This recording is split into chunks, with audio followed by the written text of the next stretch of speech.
శ్రీ పోతన భాగవత భక్తి యోగం. గానం అభినవ పోతన. ఆంధ్ర భాగవత శుకయోగి బ్రహ్మశ్రీ వేదమూర్తులైన కరణె కృష్ణమూర్తి భాగవతార్ గారు. వినండి, తరించండి.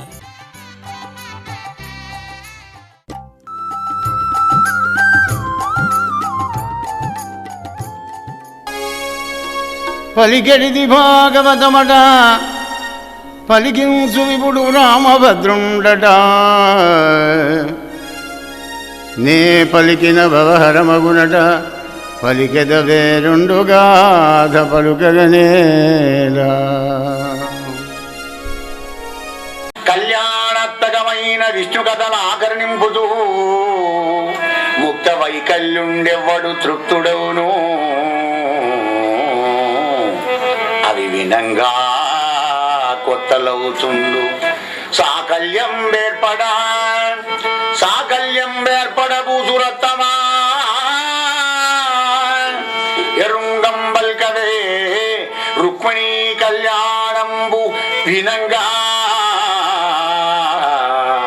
నాకు మదిలో కౌతూహలం బయ్యడి. ఆనందాన్ని కలిగింపజేసే రుక్మిణి కళ్యాణం ఎవడు వినడయ్యా? ఆనందం కోరుకున్నవాడు ప్రతివాడు వింటాడు. వినంగా కొత్తలవుతుండు. భాగవతం యొక్క స్పెషాలిటీ, ప్రత్యేకత ఏమిటంటే నువ్వు ఎన్నిసార్లు చదివినా ఎన్నిసార్లు విన్నా ఇంకా కొత్త అర్థం వస్తుంది. నీకు నూతన అర్థం భావం కలుగుతుంది. నేను కూడా కత్తిని ఎలా పదన పెట్టినా బట్టి ఇంకెలా పదన అవుతుందో భాగవతం చదివినప్పుడల్లా కొత్త అర్థం దొరుకుతుంది నీకు. Ever green. అదే భాగవతం యొక్క ప్రత్యేకత. ఏ పుస్తకం నువ్వు కథ చదివినా, హిస్టారికల్ కానివ్వండి, సైంటిఫిక్ కానీ, థ్రిల్లింగ్ కానీ, డిటెక్టివ్ కానీ, ఈ పుస్తకాలు నువ్వు ఏది చదివినా కానీ ఓసారి చదివినంటే మూలకు వారేస్తావు కదా, మనం ఉంటావు. ఇంకేదైనా ఊరు పెడతారు, అందులో అర్థం కూడా తెలియకపోతే మనం ఒకసారి చదువుతామంటే దాన్ని ఏముంటుంది. నేను 10 రూపాయలు ఇస్తాను చదువుతుంది కాదు. అదే రుక్మిణీ కళ్యాణం మాత్రం ఎన్నిసార్లు విన్నా కొత్త అర్థం కలుగుతుంది కనుక సాకల్యం ఏర్పడా వివరంగా నాకు చెప్పబోయా నేను వింటానన్నాడు. అక్కడ పరీక్షిత మహారాజు వింటానన్నాడు, ఇక్కడ మీరు వింటా అంటున్నారు కనుక విను. విదర్భదేశమున వీరుడు కుండిన భర్త భీష్మకుండను ఒక రాజు గలడు, దొడ్డరాజు గలడు. అతనికి ఉరుపుత్రుడు అగ్రజుండనగుడు రుక్మిణా వరకు అందరకు కడగొట్టు చెల్లెలై మనుజవరిణ్య పుట్టే ఒక మానిని రుక్మిణా ప్రసిద్ధయ్యి. విదర్భదేశంలో కూడా కొన్ని నగరాన్ని పరిపాలిస్తున్నాడు భీష్ముడనే గొప్ప రాజు. ఆ రాజుకు 5 కొడుకులయ్యా. పెద్ద కొడుకు రుక్మి. 5 కొడుకుల కనుక రుక్మిణీదేవి జన్మించిందయ్యా. మనం కూడా 5 అన్నల వెనకనే పుట్టాం. మనం మనస్సుతో జీవుడు ఏవి 5 అన్నలు? శబ్దము, స్పర్శము, రూపం, రసం, గంధం. అవి మనకు కనబడతలేవు కదా. నీ చర్మం, నీ కళ్ళు, నీ చెవులు, నీ ముక్కు, నీ నాలిక బిడ్డ 5. అవి చెప్పినట్టే నువ్వు వింటున్నావు. మనస్సు పంచేంద్రియాలు చెప్పినట్టే వింటుంటాడు ఈ జీవుడు. అదే రుక్మిణి 5 వెనకనే పుడుతుంది భక్తి మార్గంలో. అలా దినదిన ప్రవర్తమానం ఎదుగుతుందట రుక్మిణీదేవి. చిన్నప్పటి నుంచే గత జన్మల్లో ఉన్నటువంటి ఒక్క సంస్కారాలే ఉంటాయి ఈ జీవుడికి. ఒక్కొక్క పిల్లలు బాగా అల్లరి చేస్తూ తిక్క చేస్తుంటారు, గమనించండి. సర్టన్ టైం వచ్చిన తర్వాత వాళ్ళంత ఓపికస్తులు ఎవరు గారు మళ్ళీ, కానీ మొదలైతే ఇలా ఉంటారు. కానీ మొదలు పుట్టినప్పటి నుంచే చిన్న చిన్నగా మంచి పెద్దవాళ్ళతో సహవాసం చేసుకుంటూ మంచి మాటలు మాట్లాడుకుంటూ ఉదాత్తమైన గంభీరంగా జీవన విధానం సాగిస్తుంటారు కొంతమంది. కారణం ఏమిటంటే గత జన్మల్లో సంస్కారం ప్రస్ఫుటంగా కనబడుతుంది. ఈ జన్మలో శరీరం చిన్నది కానీ ఆత్మ పెద్దదే. నహన్నితే అన్ని మనీ శరీరే. రుక్మిణి కూడా చిన్నప్పటి నుంచి అనేక వాటిలో కూడా తన యొక్క చాకచక్యాన్ని ప్రదర్శిస్తున్నది. బొమ్మల పెళ్లి చేస్తున్నది, గుజ్జన గుళ్ళు ఆడుతున్నది, తోట పనులు చేయిస్తున్నది, మరి ఆటలు ఆడుతున్నది, ఇండోర్ గేమ్స్, అవుట్డోర్ గేమ్స్ అన్నిట్లలో ఉందామె. చిలకలకు కోకిలకు చదువులు చెబుతోంది, నిమిళ్లకు నాట్యం నేర్పుతోంది, హంసలకు నడకలు నేర్పుతుంది. ఆ పరీక్షణ అంత గొప్పది ఆ మహానుభావుడి యొక్క భీష్ముడి బిడ్డ. 5 అన్నల వెనక పుట్టింది అల్లార ముద్దుగా. ఇక్కడ రుక్మిణీదేవి ఎలా పెరుగుతుందో అక్కడ మధురానగరంలో కూడా దేవకీ వసుదేవుడు కొడుకును కన్నారు. ఆయన పేరు శ్రీకృష్ణుడు. ఆ శ్రీకృష్ణుడు కూడా అలా పెరుగుతున్నాడు వాసుదేవుడు. మరి ఇంటికి వస్తారు కదా, కొన్ని నగరానికి వచ్చిన వాళ్ళంతా భీష్ముడితో మాట్లాడేటప్పుడు ఆ రుక్మిణీ పిల్ల అటు ఇటు తిరుగుతుంది కదా, ఆ అమ్మాయిని చూసి నారదాది మాటలు అంటారనమాట. ఆహా భీష్మక మెరుపు తీగ లాంటి మీ రుక్మిణీదేవి అందంగా ఉంది కదా, ఇటువంటి అమ్మాయికి దేవకీ వసుదేవులు పిల్లవాడు ఉన్నాడు కృష్ణుడు అని. నీలమేఘ శ్యామ సుందరుడు, చక్కటి గుణవంతుడు, సద్గుణగరిష్ఠుడు, విశాల హృదయుడు, అందంగా ఉంటాడు, హ్యాండ్సమ్ ఉంటాడు, అన్నిట్లలో 39 సద్గుణాలను ఏం చెప్పగానే వినేది రుక్మిణి. ఇంటికి వచ్చిన వాళ్ళ మీద ఎంత మర్యాద గమనించండి, ఎంత గౌరవం. ఇప్పుడు అడగేస్తారు బాపరాయణం అనట్లేదు, గమనించండి అక్కడ. అంటే ప్రేమకు ఏది అధికారం? పెద్దల మీద విశ్వాసం అధికారం. చిన్నప్పటి నుంచి నీ మలమూత్రాలు ఎత్తి నీకు సేవలు చేసి విద్యాబుద్ధులు చెప్పి జ్ఞానాన్ని ప్రసాదించి ధనం ఖర్చు పెట్టి గుణాన్ని వినియోగించి అనేక ఊడిగాలు చేసినటువంటి ఒక నీ తల్లిదండ్రులు ఎప్పుడు కూడా నీకు నష్టం చేయరు అనేటువంటి కాన్ఫిడెన్స్ యువతరానికి అత్యంత ఆవశ్యకం అనేది భాగవతం బలబుద్ధి చెప్తుంది, గమనించండి. రాజా రామచంద్ర భగవానికి జై. ఎక్కడి నుంచి ఆకాశం నుంచి నువ్వు ఊడిపడలేదే, ఎక్కడి నుంచి వచ్చావు? నీ ఉనికికి, ఈనాడు నీ యొక్క టాలెంట్కి, నీ తెలివికి కారణభూతులు ఎవరు? ఆధారం ఎవరు? జన్మ ఇచ్చినటువంటి ఒక తల్లిదండ్రులు. వాళ్ళ మీద నమ్మకం, వాళ్ళతో కలిసి తిరిగే వాళ్ళ మీద నమ్మకం ఉండేటువంటి వాడికే ప్రేమ వివాహం చేసుకునే అధికారం దొరుకుతుంది అని ఇక్కడ మనకు తెలుస్తుంది. అవి అప్పుడే లవ్ చేసి దొరుకుతుంది. అయితే అట్లాగా అంత గుణవంతుడా, అంత అందంగా ఉంటాడా? అయితే నాకు నమ్మకమే వీళ్ళ మీద, నేను తప్పకుండా నేను ప్రేమించాను, పెళ్లి చేసుకుంటే ఆయన చేసుకోవాలి, లేకపోతే ఇట్లా తెచ్చుకోవడం. అంత త్యాగం కావాలి. వీడి కాబట్టి ఇంకోని ప్రేమిస్తాం, వాడు కూడా ఒక్కొక్కరు ఇంకోని ప్రేమిస్తాం, అది ప్రేమేనా అవుతుంది? అది కల్తీ ప్రేమ, నికాలసైన ప్రేమ కాదు. ఆ రుక్మిణీదేవి ఎలా చేసుకుంది అంటే భక్తి కూడా అలాగే కావాలి. సత్సాంగత్యంలో కూడా నీ తల్లిదండ్రులు భక్తులు ఏదుంటే నీ తల్లిదండ్రులకు కూడా భక్తి సమాజం వస్తుంది, సత్సంగం కలుగుతుంది. ఆ సత్సంగంలో పిల్లవాన పంచని భక్తి కలగాలి. దైవంగా ఆరాధన చేస్తున్నారు అందరూ కూడా, కనుక నేను కూడా దైవంగా ఆరాధన చేస్తాను, కృష్ణ పరమాత్మ మీద భక్తి అనే భావన ప్రేమ నీకు కలగాలి. ఇది శ్రేయస్సు, ఇది ప్రేయస్సు, రెండు కోణాల నుంచి తీసుకుపోయింది భాగవతం. వ్యాస భగవానుడు పోతం చాలా గొప్పవాడు. ఇంకా తెలుగు ప్రజలారా, భాగవతాన్ని చదువుకొని బాగుపడండి, జీవితాలను ధన్యం చేసుకోండి, ఆనందంగా బతకండి, జీవించండి, సంస్కారవంతంగా బతకండి, గంభీరంగా బతకండి, ఉదాత్తంగా బతకండి. ఎక్కడికి పోయినా కానీ మన భారతీయ సంస్కారాన్ని ప్రస్ఫుటంగా చాటి చెప్పండి అనేటువంటి విధంలో భాగవతం ఉంది. భాగవతం అంతే, రామాయణం అంతే, భారతం అంతే. వట్టికేదో టైంపాస్కు వినేటువంటి గ్రంథం కాదు ఇది, చదివేటువంటి గ్రంథం కాదు. మరి దేనికయ్యా? Time piece. టైం పీస్ కావాలంటే పాస్ ఎలాగ అవుతున్నది? గడియార ముళ్ళు ఆగుతున్నదా? కాలం అవుతుంది కోసం.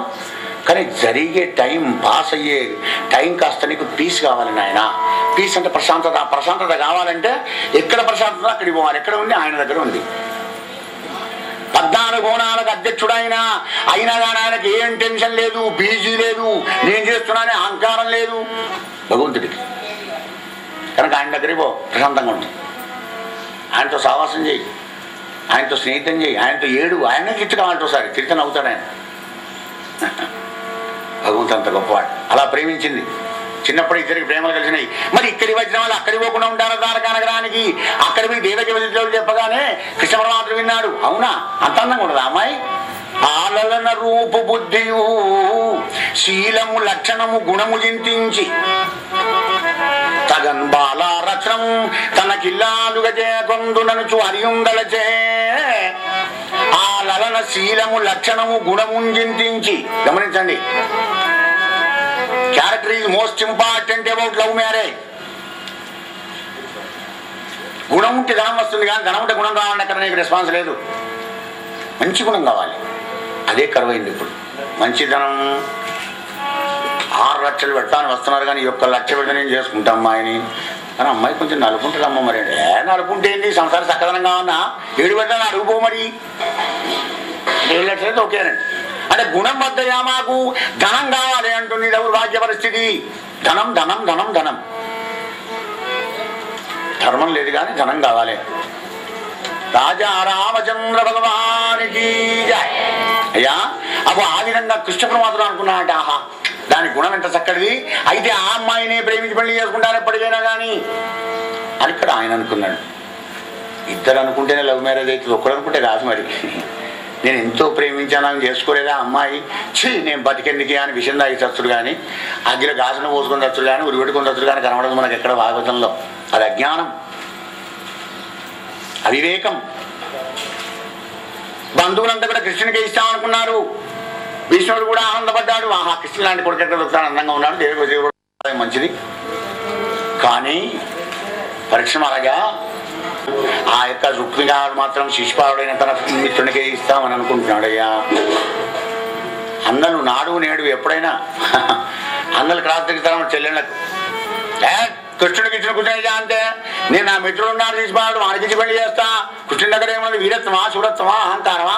ఇరువుని నా దగ్గర వద్దు, నల్లటైనకి నేను ఇయ్యా. అన్న తలంపుతా నెరిగి భక్తి మార్గంలో ప్రయాణం చేసే ముందర కూడా శబ్దం, స్పర్శం, రూపం, రసం, గంధం ఇవో ఈ జ్ఞానేంద్రియాలను తప్పదమని పట్టిస్తుంటాయి. పరమాత్ముడికి ఏం పోతావు? దేవతగారు పొందగమన ఉపాసన కూడా ఎగరికి అడగ పొద్దునే ఉపాసనలు బాగా అంటావు. అనారోగ్యం అయిపోతావు, విరగ తినిపో. విరగ తిన్నాక ఏం వింటావు? ఇక అదే జరుగుతుంది ఇక్కడ. అజ్ఞానానికి ఇచ్చి పెళ్లి చేస్తా, లేదు లేదు నేను జ్ఞానంతో పెళ్లి చేసుకుంటా. రుక్మిణి బిడ్డలు, మగలను, భ్రాతలు, బావలు వరదని అడ్డముదనంగా బ్రాహ్మణ వారిని అన్నం పడుకొని పోతుంటే మెయిన్ గేట్ దగ్గర వాళ్ళు చేతులు అడ్డం పెట్టారు. గమనించండి. విన్న కథను పునరావృతం చేసుకుంటేనే మనకు అన్వయం ఉంటే ఆనందం కలుగుతుంది. భాగవత కథ విన్నట్టు మర్చిపోతే ఏముంటుంది? ఇక కుండ బోర్లు వేసినట్టే వాన మావడుతుంది విరుగా. కుండ బోర్లు వేయకండి, ఓపెన్ చేసి పెట్టండి హృదయాన్ని. వీళ్ళందరూ మనకు రాజు చేస్తారన్నమాట. ఇగో అన్నాలంటే వీళ్ళే. ఈ జ్ఞానేంద్రియాలే భక్తి మార్గంలో మనకు విరోధం కలిగిస్తాయి. లవ్ మ్యారేజ్కైనా అన్నగాళ్ళే గవర్నర్ చేసుకుంటా, నేను చూసుకొని చేసుకోవాలి. తెలుసా? ఆమె తెలివి ఉన్నది కదా. అంటే లవ్ మ్యారేజ్ కూడా జ్ఞానం కావాలి, త్యాగం కావాలి, పవిత్రత కావాలి. డేర్ డేర్ అంటారు కదా, ఆ డేర్ కావాలి. అన్న తల్లంపుతా నెరిగి అన్నవ నీరజగంధి లోనా అపన్నత నుండి బాధపడింది. కానీ ఈ దుర్మార్గుడు, ఈ దుష్టుడు వీంతో ఎదురుగా మాట్లాడటం కాదు. ఆప్తుడకు బ్రాహ్మణునొక్కరింజీరి, ఆప్తుడైన బ్రహ్మజ్ఞానం కలిగినటువంటి ఒక మహానుభావుడి దగ్గరికి వెళ్ళింది. అంటే లవ్ మ్యారేజ్ కూడా విట్నెస్ కావాలి, భక్తి కూడా గురువు గారు కావాలి. మధ్యలో బ్రిడ్జ్, రాకపోకలు, మాటలు, ముచ్చట్లు, పెట్టుబడులు ఇవన్నీ కావాలి కదా. మాట్లాడేందుకు మాట కావాలి. పెళ్లిలో పేరయ్య అంటాం మనం లౌకికంలో. మోక్ష సమరా చేర్చడానికి నీకు బ్రిడ్జ్ కావాలి. అదే గురు బ్రహ్మ, గురు విష్ణు, గురుదేవో మహేశ్వర, గురు సాక్షాత్ పరబ్రహ్మ, తస్మై శ్రీ గురవే నమః. అవధూత చింతన శ్రీ గురుదేవదత్త. ఆప్తుడైన బ్రాహ్మణునొక్కరింజీరి. ఎవరు పడితే వాళ్ళే గురువు చేసుకుని అయ్యా నాకు ఉపదేశం చేయంటే వాడు 2 బాలు 2 బాలు చేస్తారు, ఉపదేశం చేస్తారు, వెళ్ళిపోతారు. వానికి నీకు అడ్రస్ ఉంటే పత్తం ఉన్నది, ఇంకా కనెక్షన్. అట్లా కాదు. నీకు ఆప్తుడైనా కాదా, నీకు నచ్చాలి, కాన్ఫిడెన్స్ కలగాలి, భక్తి కలగాలి, గురువుగా చేసుకోవాలి అనే ఆపేక్ష నీకు ఉండాలి. ఆయన సంగతి అంతా తెలుసుకోవాలి కూలంకషంగా. గట్టిగా తీసుకుంటే ఏముంది, ఇద్దరు పెడతారు కానీ. నిర్మల హృదయంతో ప్రసన్న మనస్కుడై నిర్వికారుడైనటువంటి ఒక గురువుగారే, ప్రేమమయుడైనటువంటి గురువుగారే మరి నిన్ను ఆ జగద్గురువు దగ్గరికి తీసుకుని వెళ్ళేటువంటి ఒక బ్రిడ్జ్ గా ఉంటాడు. అవో అలా చూసి తిరుక్కునేది. ఆ ఆప్తుడకు బ్రాహ్మణునొక్కరింజీరి. జీరి అంటే ఏమిటి? చీర్పానుడా అంటే పిలిచి, అచ్చ తెలుగుది, ప్యూర్ తెలుగు భాష. జీరి అంటే పిలవడం.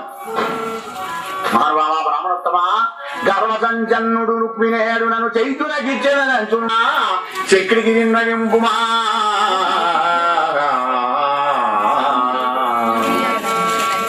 మా అన్న సంకల్పం ఇలా ఉంది కనుక నువ్వు వెళ్ళి ఎలా అన్న చేసి నాకు కృష్ణుడు భార్య భర్త అయ్యేటట్టుగా ప్రయత్నం చేయి మహానుభావ.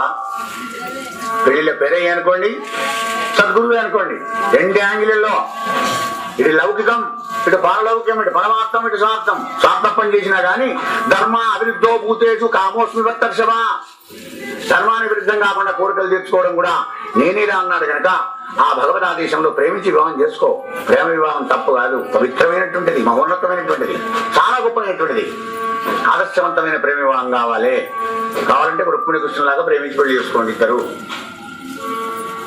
భక్తి మార్గంలో కూడా రుక్మిణి విధాగా ఆ భగవంతుడు కూడా సాహిత్య ముక్తిని పొందరా జీవా. అమ్మా రుక్మిణి తప్పకుండా పోతానమ్మా. 1000 అబద్ధాలు పెళ్లి చేయాలంటారు, ఒక్క అబద్ధం ఆడకుండా నీ పెళ్లి చేస్తే. ఎందుకంటే బంగారు తీయవు, నువ్వు నీకే మెరుపు తీయవు, ఏం దక్కపోయి నీ దగ్గర. పోతానమ్మా.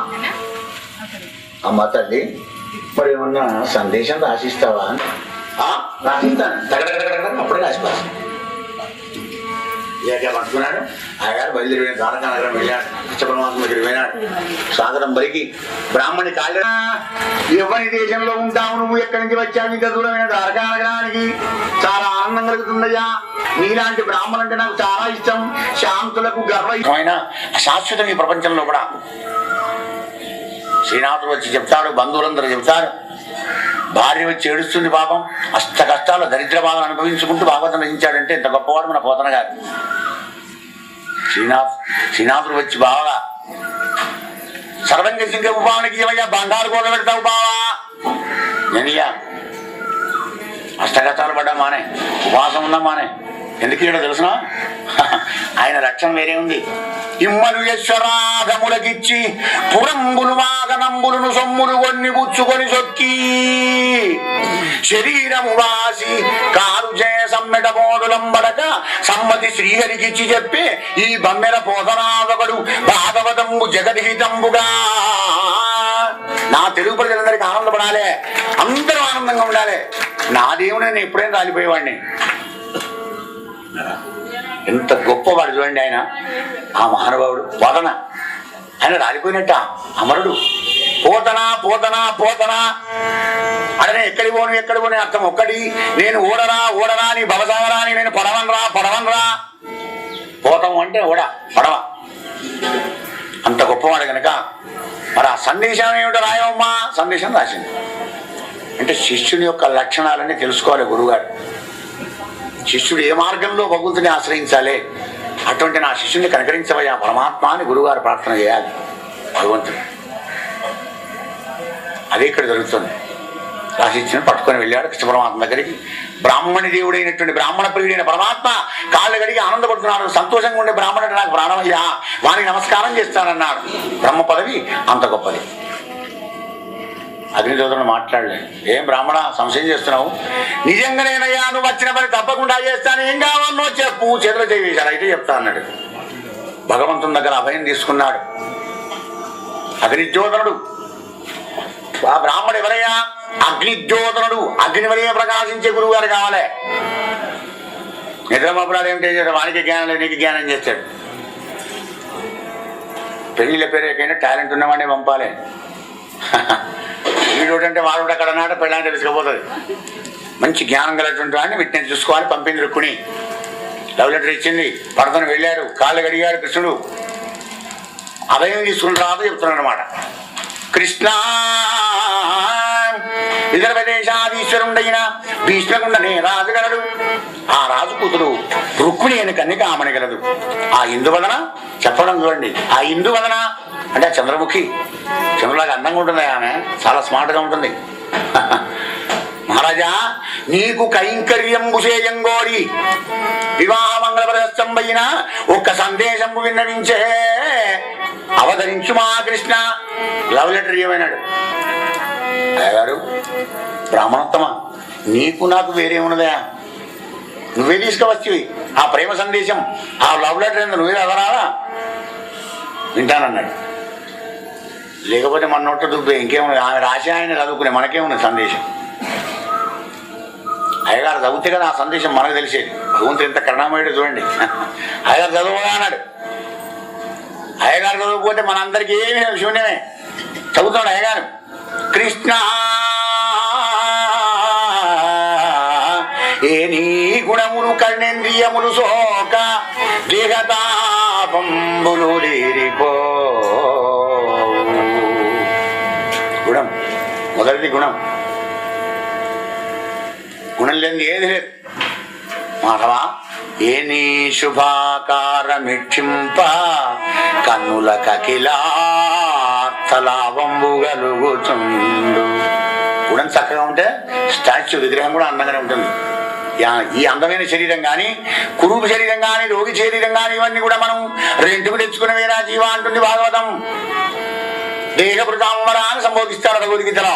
దేహదారులలో శ్రేష్ఠుడైన అర్జున అంటే దేహం ధరించి కూడా వచ్చింది అంగిలాగా వేసుకుని వచ్చావు ఇక్కడికి. నీ గుణం మంచిగా ఉంటే శరీరం కూడా ఉండాగా అందంగా మంచిగానే ఉంటుంది. రెండవది అందం. నీ అందమైన శరీరాన్ని చూస్తుంటే ఈ కన్నులకు అతిలాప్త లాభం కలుగుతుంది ఆ పరమాత్మ. ఏ నీ చరణ సేవలే వృద్ధు చేసిన భువనున్న దత్తంబు పొందగలుగు. తాత సేవ, ఈ రెండు మంచిగా ఉన్నాయి కనుక నీ సేవ చేసి నేను తరించిపోతానయ్యా కృష్ణ. ఏ నీల సన్నామమే వృద్ధు భక్తి రోదడ విన బంధ సంతతులు వాయు. ఈ 4 అట్టి నీ యందు నా చిత్తమనవరతము నచ్చి ఉన్నది, నీ ఆననానలేదు. కరుణ చూడు ముఖం సారి కలవిదారి, కరుణ చూడు ముఖం సారి కలవిదారి. శ్రీయుతాకార మానిని చిత్త జోడా.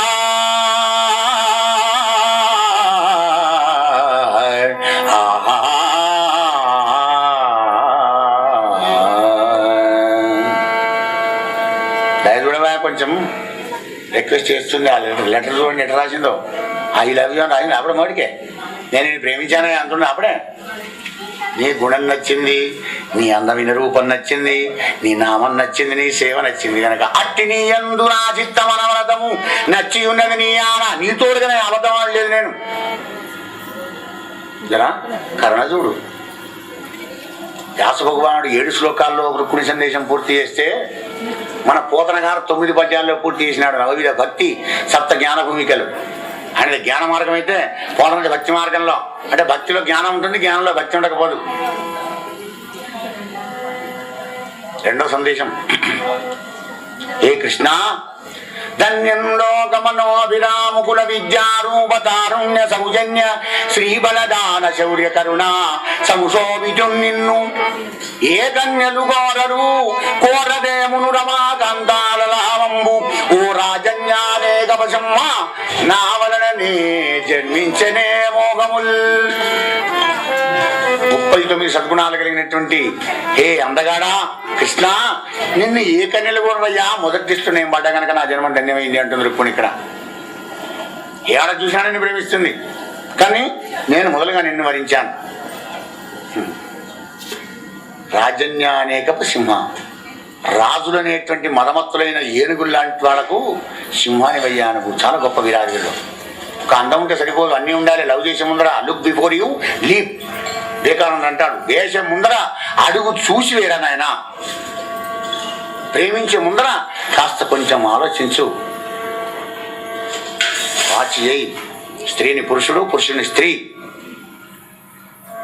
ఏదో ఇంటర్వ్యూ తీసుకుంటాం కలిసి మాట్లాడుకుంటాను పోతున్నారు, కానీ అసలే మాట్లాడుకోరు వీళ్ళు. అదో వీళ్ళు మాట్లాడుకుంటాను. అలా ఉండతనం ఉండాలి, గుణం ఉండాలి, అందం ఉండాలి, పరస్పర అవగాహన కావాలి. ఈ లెటర్ చదువుతున్నాక వింటున్నా కొద్ది ఆనందపడుతున్నాడు. కృష్ణ పరమాత్మ నవ్వుతున్నాడు అనమాట. అంటే యథార్థం ఉండాలి, అక్కడ శుద్ధి కొట్టి ఉండకూడదు. వాడు సూర్యప్రకాశ్ రావయ్య పేరు. ఒక కాలం అంతర్బోధులు ఇచ్చి అనుకుని వస్తుంటాడు, వెళ్ళకండి పెట్టుకున్నాడు. సూర్యప్రకాశ్ రావు ఎట్లయితాడు? సూర్యవల్లి ప్రకాశిస్తున్నాడా? అంటే సార్థకత యథార్థానికి దగ్గర ఉంటుండాలన్నమాట. అలా రాసింది లవ్ లెటర్. ఏదో వాడు సుముఖంగా ఉంటాయని రాయడం కాదు, అక్కడ యథార్థానికి సన్నిహితంగా ఉన్నాయి. గొప్పవాడే కృష్ణ పరమాత్మ. ఓ శ్రీయుతమూర్తి పురుష సింహమా, సింహము పారి సొమ్ము గోమాయువు గోరు చందమున మత్తుడు చైత్యుడు నీ పదంబు జజ్జాయి అయినా నన్ను వడిదానెత్తుకపోదునంచునున్నవాడు. ఆ అపవాదముండెరుగడు అద్భుతమైన భగవత్ ప్రతాపముల్ కృష్ణ. ఏ శ్రీయుతమూర్తి, ఒక అందమే కాదయ్యా, ఐశ్వర్యం కూడా నీ దగ్గర ఉంది అని సంబోధిస్తుంది. ఇక సంతోషపడా దౌడు బిడ్డే. ఓ పురుష సింహమా, పొందిపోతున్నాడు గోపాలకృష్ణయ్య. సింహానికి చెందవలసిన ఆహార పదార్థం నక్కదన్నకపోయినట్టుగా మరి శిశుపాడు నీ పాదాల దగ్గర ఉన్న నన్ను ఎత్తుకోవడానికి ప్రయత్నం చేస్తున్నాడు. అయ్యా మహానుభావ, వాడికేం తెలుసు అధమాధముడు నీ పరాక్రమం. భగవంతునితో భక్తి మార్గంలో కూడా మనం ఇలాగే చెప్పుకోవాలి. సేమ్ లవ్ మ్యారేజ్, ఇది భక్తి రెండొకటే. ప్రేమ దైవం అని ఎందుకంటుంది? అవంత పవిత్రత కావాలి, అంత త్యాగం కావాలి, అంత విచారం కావాలి, అంత ఎడ్యుకేషన్ కూడా కావాలి. రాజా రామచంద్ర భగవానికి జై. పొంగిపోతున్నాడు. అది విన్నా కొద్ది బ్రాహ్మణుడు చదువుతున్నాడు. అర్హత ఉంటేనే చేసుకో, ఆనక బరాబరబెట్టకు. సరా ఎంత కరాకటి సెల్ఫ్ కాన్ఫిడెన్స్ అనమాట. నేను నీకు భార్యగా అనుగ్రహాలను అయితేనే పెళ్లి చేసుకో. ఏమిటో అర్హత. వ్రతముల్, స్త్రీలకు ఇవి కావాలి. భారత స్త్రీకి వ్రతముల్, దేవగురు ద్విజన్మ బుధ సేవల్, దాన ధర్మాదులు, గత జన్మంబుల ఈశ్వరున్ హరిం జగత్ కళ్యాణు కాంక్షించి చేసి తినేని. ఇవి ఉన్నాయి ఎప్పుడెక్కడమ్మా స్త్రీలకు. ఇంగ్లీష్ మీడియానికి పంపించినప్పటి నుంచి 3-4 ఏళ్ళప్పటి నుంచి మమ్మీ డాడీ ఆంటీ అంకుల్తో మొదలైందంటే అన్ని యాంటీబయాటికే. సంస్కారం అక్కడ ఉంది. వ్రతాలు అంటే నాకు తలకాయ వస్తాను, నాకు ఇబ్బంది నేను చేయాలని వ్రతాలు ఎక్కడ చేస్తా. మమ్మీ నువ్వు లేకపోయిన పెట్టకు, మీ కాలం వేరు మా కాలం వేరు. నీ కాలంలో 2 సూర్యుడు వస్తున్నారా? మా కాలంలో ఒక్కడే సూర్యుడు వచ్చాడా? అమ్మ చలికాలానికి సరిపెట్టు లేదా? మాకే సరిపెట్టిందా? ఈ కాలం వేరట. ఏ వెనకటి మీరు మీ అంతా వైద్యాలు చేసుకున్నారు, పోనిత్వే దాని ఇష్టం సపోర్ట్. ఇంకా అంటే మన సంస్కారాన్ని మనమే నాశనం చేసుకుంటున్నాం, మన జ్ఞానాన్ని మనమే దూరం చేసుకుంటున్నాం. తద్వారా ఇటు కాకుండా అటు కాకుండా అయిపోతున్నాం. పరధర్మో భయావహ శ్రేయాన్ స్వధర్మో విగుణ. గోపాలకృష్ణ భగవానికి జయ. పైన చెప్పినవన్నీ స్త్రీకి ఉండాలన్నమాట. అవి ఉంటేనే సంస్కారవంతురాలన్న అమ్మాయి అవుతుంది. అది అలా నేను గత జన్మలు ఇక్కడ చేస్తేనే నువ్వు భర్తవుగా, లేకపోతే ఇట్లాగే చేస్తా. మరుజన్మలోనే చేసుకోవడం. నేను మళ్ళీ భక్తి కూడా ఇదే అవసరం. ఆధ్యాత్మిక జీవన విధానంలో బతికితేనే ఆ పరమాత్మని కరుణిస్తాడు. వసుదేవనందనుడు నా చిత్తేశుడవుగాక, నిర్జితులైపోదురుగాక, సంగరముల చేదీశ ముఖ్యాదముల్ కృష్ణ. వ్రతముల్ దేవ గురు ద్విజన్మ బుధ సేవల్, దాన ధర్మాదులు, గత జన్మంబులనే చేసి తినేని. అది అట్లాంటి వాళ్ళకి అట్లాంటి భర్తలు దొరుకుతున్నారు. ఆనంద సాగరంలో ఆదర్శ దంపతులై ఆనంద జీవనాన్ని గడుపుతున్నారు ఇప్పటికి కూడా. అది ఏ విధమైన కానివ్వండి. యా అంటాడు భగవద్గీతలో, ఎవడైతే ఈ పని చేస్తాడో వాడు కాపాడాలి. మినిస్టర్ ఎక్కినా లాగుతుంది, పిఎం ఎక్కినా లాగుతుంది ట్రైన్, దళితుడు ఎక్కినా లాగుతుంది, గుడ్డాడు ఎక్కినా లాగుతుంది. దాని పని లాగడం ట్రైన్ది. ప్రయాణం చేసేవాడు భగవంతుడు కూడా అట్లాంటి వాడు. ఎవడు వస్తే వాడిని రానని ఆయన అంటాడు. 5వ సందేశం ఇస్తుంది. కృష్ణ అంకిలి చెప్పలేదు, నా అవస్థని వివరించలేదు కదా, ఇంతసేపు నిన్నే పొగిడాను, నీ సంగతే చెప్పాను, నిన్నెందుకు ప్రేమించానో తెలిపాను, ఇక నా కథ విను. అంకిలి చెప్పలేదు కృష్ణ, చతురంగ బలంబులతోడ నెల్లి, ఓ పంకజనాభ నీవు శిశుపాల జరా సుతులం జయించి, నా వంకకు వచ్చి రాక్షస వివాహమున భవదీయ శౌర్యమే ఉంకువ చేసి, కృష్ణ పురుషోత్తమా చేకొని పొమ్ము వచ్చదను. నీ పురుషార్థం నిరూపణ చేయి. నీ ఇక్కడ అవస్థల్లో ఉన్న ఆడదాన్ని తెగింపు చేసి రావడానికి వీల్లేదు. లోకమంతా అసహించుకుంటుంది. నువ్వు రా, రాక్షసంతా ఎత్తుకపోవడానికి నువ్వు రా. నువ్వు వస్తే ఐఆమ్ రెడీ టు కమ్, నేను రావడానికి సిద్ధంగా ఉంటానంటుంది. లవ్ లెటర్ రాస్తేగా ఎట్లాంటి డౌట్ ఉండకూడదు ఎత్తివాడికి. కృష్ణునికి సందేహం లేకుండా చేసింది. హలో, ఎక్కడో అంతఃపురంలో నేను ఉంటాను అనుకుంటున్నావేమో, రాజకన్యను తీసుకురావాలి, లోపల ఉన్న రుక్కుని తీసుకురావాలంటే మరి కావలి వాళ్ళని చంపి తీసుకురావాలనుకుంటున్నావా? కమలనైనా నీకు ఉపాయం చెప్తున్నాను విను. ఏం తెలియండి రుక్కుని లేదు అంటే భక్తి లోపల ఇంత జ్ఞానం ఉంటుంది, పవిత్రమైన ప్రేమ లోపల ఇంత జ్ఞానం ఉంటుంది. సేమ్ ప్రియురాలి వలని వార్తలు ప్రియజనులకు వెళ్ళవద్దు, ప్రియమగు భంగిన్ ప్రియుడకు హరిచరితములు ప్రియ భక్తులకెళ్ళ ప్రియములుగానే. 2 ఆంగిల విచారం చేసుకోండి. ఇన్నాళ్ళు 7 రోజులు వేదాంతం విన్నారు, భగవత్ కథ విన్నారు, భక్తి జ్ఞాన వైరాగ్యాలు విన్నారు, కామక్రోధాల గురించి విన్నారు, తక్కువ చెట్టు సోదర జీవ జ్ఞానం అంతా విన్నారు. అంత పొరుగుతుంది కదా. మరి ఆనాడు రుక్మిణి కళ్యాణం ఈనాడు కంప్యూటర్ రంగంలో ఉన్న మానవులకు, స్త్రీ పురుషులకు ఎలా అక్కడికి వస్తుందో తెలుసుకోవాలి. అప్పుడే భాగవతం మనం నిజంగా మీరు విన్నట్టు, నేను చెప్పినట్టు. రాజా రామచంద్ర భగవానికి జై. ఇలా సందేశం చెప్పి, స్వామి లోపల సముదాయంలోకి వచ్చి దానపాలకులను చంపి తీసుకురానికి నువ్వు సంశయపడుతున్నావా? నీ లైన్ క్లియర్ చేస్తున్నానంది. పెళ్లికి ముందర మా వారు కులదైవ యాత్ర చేయడానికి ఊరు బయట ఉన్న పార్వతీ పరమేశ్వరుల యొక్క గుళ్ళోకి తీసుకొని వెళ్తారు. అప్పుడు నేను పార్వతీ పరమేశ్వరుడు నమస్కారం చేసి వస్తుండగా నువ్వు వచ్చావంటే నేను తయారుగా ఉంటానయ్యా. ఆహా, సులువైన మార్గం చెప్పింది చూడండి. ఊరు బయట ఆ గుడి ఎక్కడ నడిగుళ్ళో కూడా లేదు, అది ఊరు బయటకు మా వాళ్ళని తీసుకువస్తారు కులదేవ యాత్రకు మంగళ వాయిద్యాలతో. అప్పుడు నమస్కారం చేసి నేను వెళ్ళొస్తాను, వచ్చామంటే ఈజీగా తీసుకుపోవచ్చు. నవ్వుతానికి ఇష్టపడి మాత్రం ఎంత తెలివంతురాలు నా కాబోయే భార్య, ఆనందపడుతున్నాడు. ఎంత చిత్తశుద్ధింది నా భక్తురాలకి అని చివరిగా చెప్తుంది. ప్రాణేశ ప్రాణేశ నీ మంజు భాషలు వినలేని కర్ణరంధ్రముల కలిమియేలాగా పురుషరత్నమా నీవు భోగింపగాలేని తనుల తవలని సౌందర్యమేలా భువనముగన నేను పొడగానగలేని చక్షురింద్రియముల సత్వమేలా దైత నీ అదరామృతం బానగలేని జిహ్వకు పదరస సిద్ధియేలాగా నీరజాతనయన నీ వనమాలిక గంధమబ్బలేని గ్రాణమేలా ధన్యచరిత నీకు దాస్యంబుజేయని జన్మమేలా ఎన్ని జన్మలకును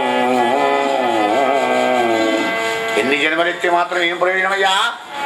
పుట్టలోన చెదులు పుట్టవా గిట్టవా? చివరి జన్మ కావాలి. ఇది ఎన్ని జన్మలెత్తినా కానీ నువ్వేనా భర్తవు కావాలి. వినాలన్నా కనాలన్నా తినాలన్నా అన్నిటికీ నా శరీరం నీ కైంకర్యం కావాలి అనేటువంటి ఒక విషయాన్ని చెప్పి ఆనందపడుతున్నాడు ప్రమా